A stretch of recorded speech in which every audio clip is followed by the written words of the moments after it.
18-year-old Elisabeth walks cautiously into her family's cellar, unaware she's stepping into a nightmare.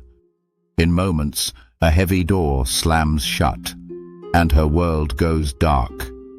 For 24 years, Elisabeth is hidden from the outside world, trapped and terrorized by the one person meant to protect her. This is the unbelievable true story of a daughter's imprisonment, a father's betrayal, and an ultimate fight for freedom. Hello everyone, and welcome back to our channel. In today's emotionally charged episode, we delve into one of the most disturbing cases of psychological trauma and survival ever recorded. This is the true story of Elisabeth Fritzl, a woman who endured unimaginable abuse and darkness, and lived to tell the tale. Elisabeth Fritzl grew up in the small town of Amstetten, Austria. Outwardly, the Fritzl family seemed ordinary. Her father, Josef Fritzl, was respected as a competent engineer. Her mother, Rosemary, cared for their household. But behind closed doors, darkness lurked. From the age of 11, young Elisabeth suffered in silence as her father began to abuse her. She was a quiet girl, dreaming of freedom, even as her own home became a place of fear. Desperate to escape, 17-year-old Elisabeth ran away from home in 1983. But police soon found her and brought her back, unknowingly delivering her into the hands of a monster. Josef Fritzl promised the authorities he'd take care of his rebellious daughter. No one could imagine what he truly had planned. On August 28, 1984, life as Elisabeth knew it came to an end. Josef asked his 18-year-old daughter to help him install a door in the basement of their family home. Unaware of his true intent, Elisabeth held the door in place, and her father suddenly swung it shut, locking it securely. In an instant, she was imprisoned in a secret windowless cellar he had spent years constructing beneath the house. Panic set in as Elisabeth realized this was no simple room. It was a prison designed just for her. Josef had soundproofed the walls and set up hidden passages. No one upstairs, not even Elisabeth's mother or siblings, knew about this concealed dungeon. Elisabeth screamed and pounded on the thick door, but no help came. The days after her capture were a blur of terror. Josef chained Elisabeth to a metal post in the cellar for days at a time. He brought her food and water only if she submitted to his horrific demands, forcing her to choose between rape or starvation. The man who had given her life now became her tormentor, visiting the cellar regularly to abuse her in the most unimaginable ways. In that dungeon-like room, Elisabeth's cries never reached the outside world. Time lost meaning in perpetual darkness. Elisabeth scratched tally marks into the walls to mark passing days, but soon even that blurred. For months and then years, she never felt the sun, never breathed fresh air. Her only human contact was Josef, who continued a pattern of sexual violence and psychological domination, treating his own daughter as a captive slave. As years went by, Josef expanded the secret cellar, forcing Elisabeth to help dig and enlarge the space by hand in the cold soil.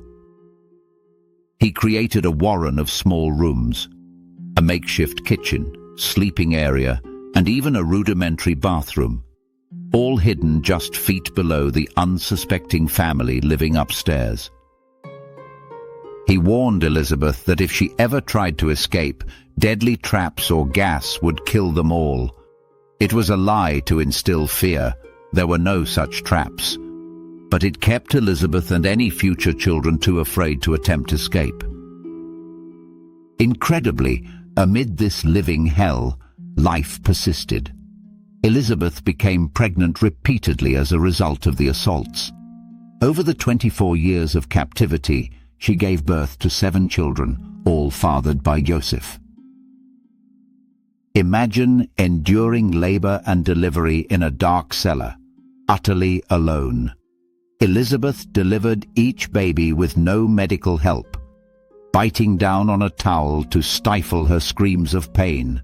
She cut the umbilical cords with trembling hands and cleaned her newborns with nothing but cold water and rags.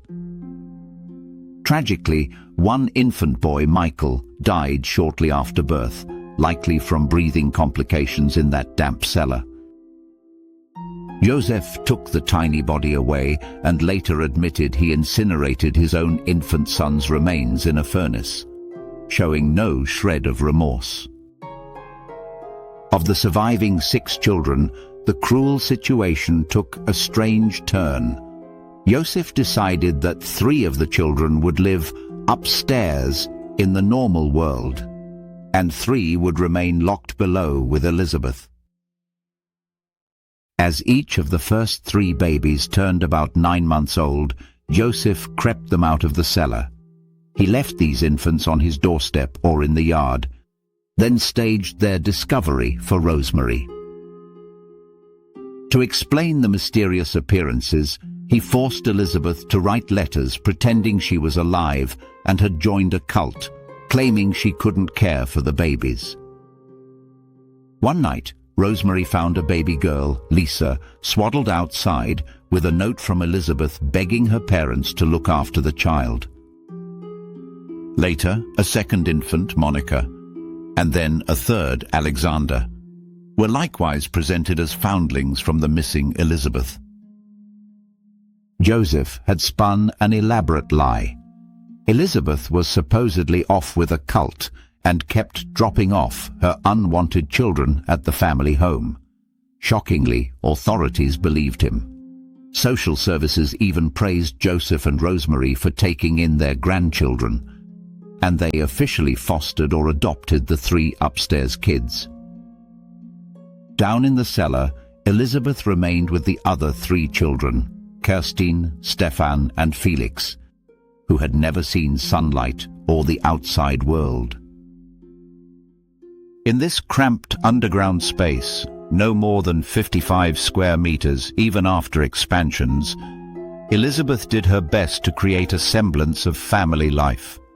She taught the children to read and write by candlelight. They had a small television and radio. Ironically, that TV became the children's only window to the outside.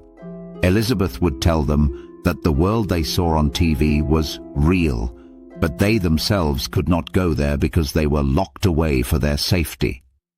In truth, Elisabeth was protecting their minds the only way she could, while Josef continued to exert total control over their reality. Imagine raising a family in absolute secrecy and fear. The children grew up knowing only the walls of their cellar home. They had to speak softly, always alert to Josef's footsteps. When they angered him or cried too loudly, he would cut off power to the cellar as punishment, leaving them in pitch-black darkness for days. Food was scarce and had to be rationed.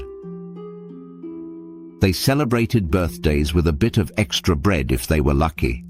Despite it all, Elisabeth nurtured her children lovingly, shielding them as much as possible from their father's unpredictable rages.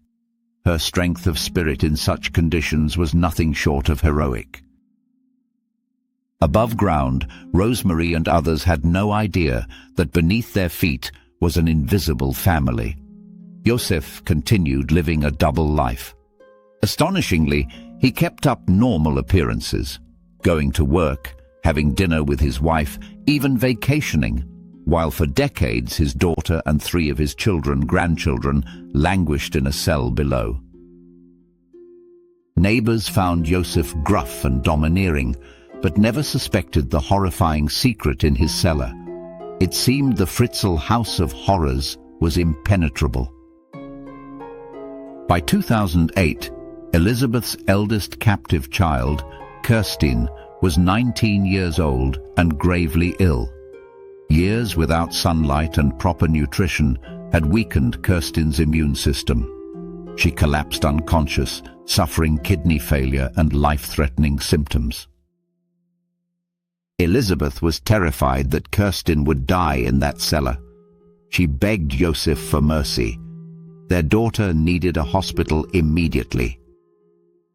At first, Josef resisted.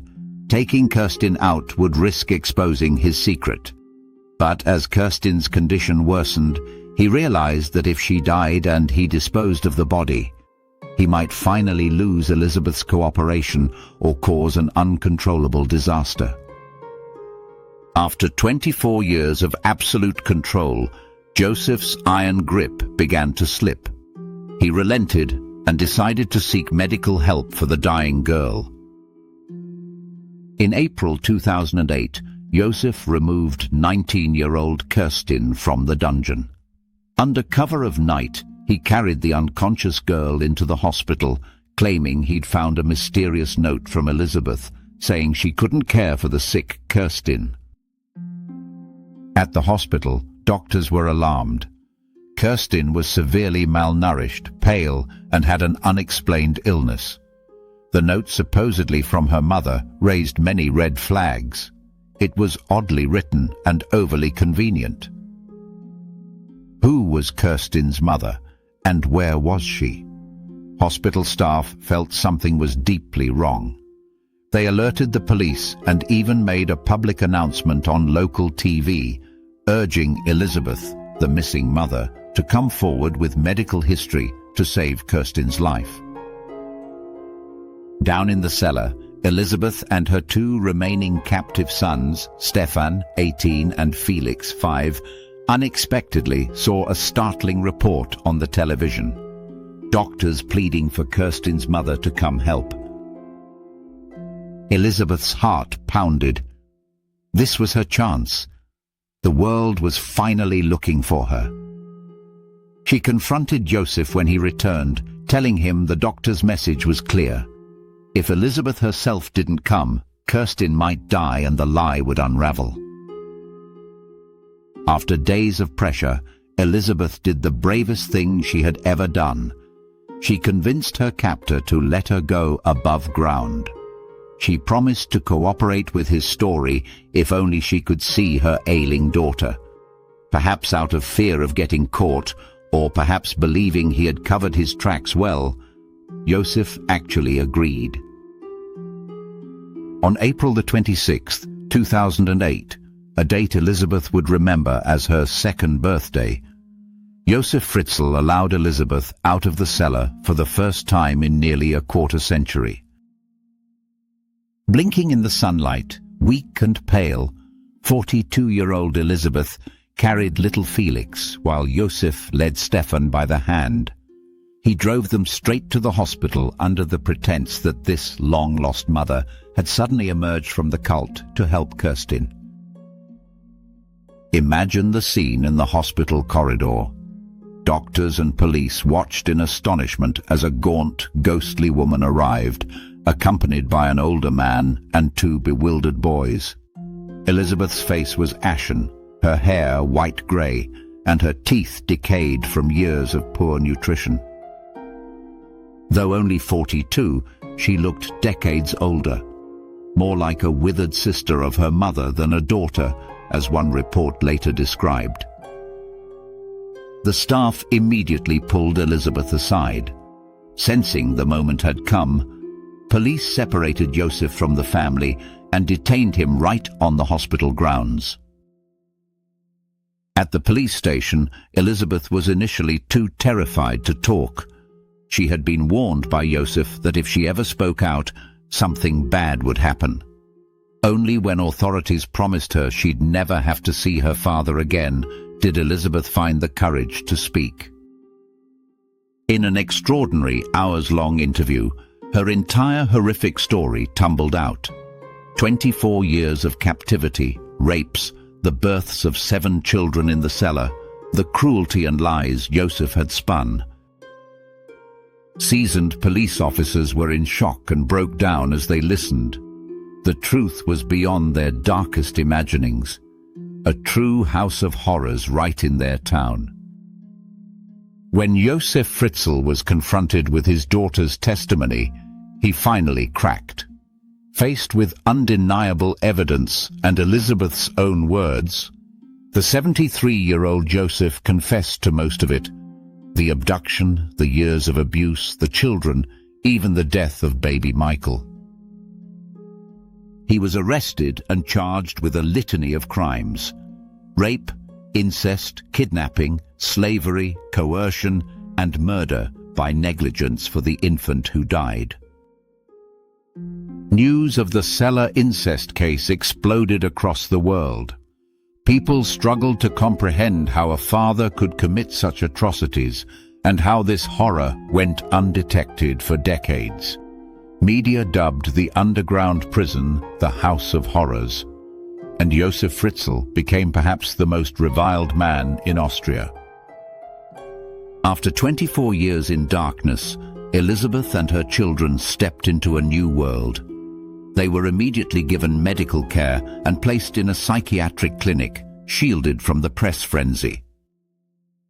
Elisabeth's mother, Rosemary, who had truly not known what happened to her daughter in all those years, was reunited with Elisabeth in an emotional meeting. Rosemary wept and could barely recognize the prematurely aged woman as the teenager who had vanished in 1984. All 6 surviving children were finally together in one place, but their real journey was just beginning. The 3 who grew up upstairs, Lisa, Monica, Alexander, had to grapple with guilt and confusion. They had lived relatively normal lives with toys, school, and sunshine, while their siblings suffered in a cellar. They had believed their mother Elisabeth abandoned them on a church doorstep. Now they learned she had been under the same roof in chains. The shock and survivor's guilt hit hard. Meanwhile, the 3 cellar children, Kerstin, Stefan, Felix, faced an overwhelming adjustment. They had never seen daylight, never walked freely outside. At first, they could barely stand upright, their muscles and bones weakened by years in a low-ceiling cellar. Simple things like wind, the open sky, or the sound of cars were frightening and new. Psychologists described them as having a space trauma. The world was too open after a lifetime in a box. But slowly, with their mother by their side, they began to heal.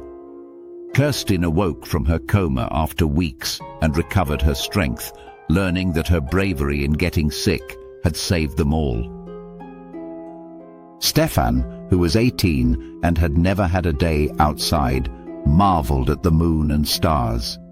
Young Felix, just 5, adjusted more easily. To him, the world was an adventure his mother had promised from storybooks and TV. In March 2009, Josef Fritzl faced justice in a courtroom. During the highly publicized trial, the full depth of his depravity was exposed.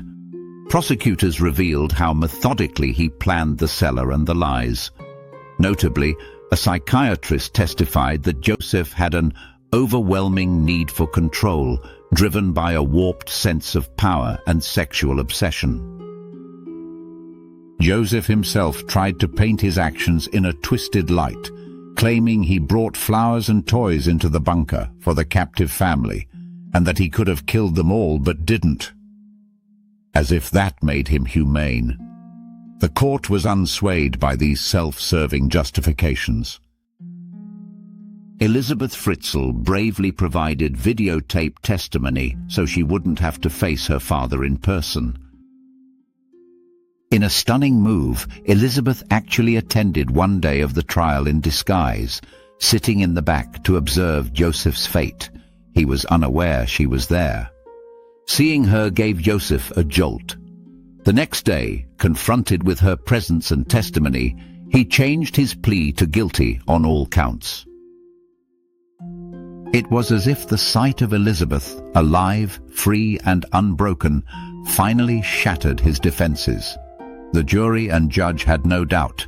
Josef Fritzl was sentenced to life imprisonment with no realistic chance of ever walking free. The man who had stolen 24 years of his daughter's life would spend the rest of his life behind bars. As he was led away in handcuffs, Josef hid his face behind a binder to avoid cameras. A final cowardly act from a man who operated in darkness. The world breathed a sigh of relief at this justice, but the damage he inflicted would take a lifetime to repair. In the years since their rescue, Elisabeth and her children have worked hard to overcome the past. After the trial, the family was given new identities and relocated to a quiet, secure village in rural Austria known only as Village X. Their home is a fortress with 24-hour security and a high fence, because even after Josef's imprisonment, the glare of media attention was intense. Gradually, however, they've managed to carve out a life that Elisabeth fought fiercely to give her children. Elisabeth, now in her late 50s, as of 2025, has done everything she can to ensure her children grow up happy. She learned to drive, attends local outings, and helps her kids with homework. All the mundane, wonderful activities of normal life that she was long denied. Remarkably, Elisabeth found love as well. She developed a relationship with Thomas, one of the bodyguards assigned to protect her. Over time, Thomas became part of the family and her partner. Her resilience and refusal to remain a victim truly shine through. All of Elisabeth's children, now adults or teens, have made strides in finding normalcy. The three who grew up in captivity initially struggled. For example, Stefan would panic in open spaces, and Kerstin needed a long recovery for her health. But in time they found passions and dreams. Reports say that a few years after freedom, Kerstin had started a serious relationship, a courageous step to trust someone, and Stefan aspired to become a ship's captain, drawn perhaps by the idea of exploring the wide world he never knew. Felix, the youngest, embraced school and video games like any other kid, his laughter filling their home. The three upstairs siblings bonded with their long-lost family as well.